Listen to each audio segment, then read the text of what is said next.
So this is the video on how to assemble the R-Screen CB from RotoMedical, also known as the sneeze screens for polling stations.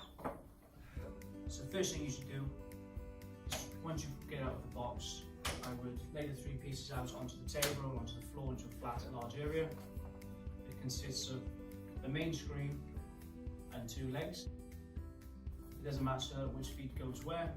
First thing you want to do is open up the latch on the leg, open up the latch on the screen, slide it all the way between the two gaps of the cardboard cutouts.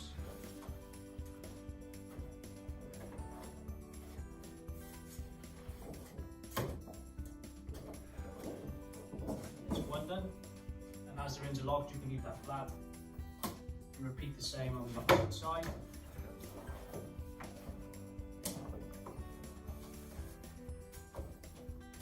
Slide it all the way up.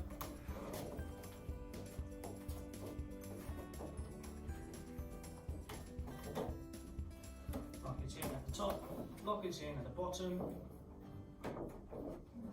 and then stand it up.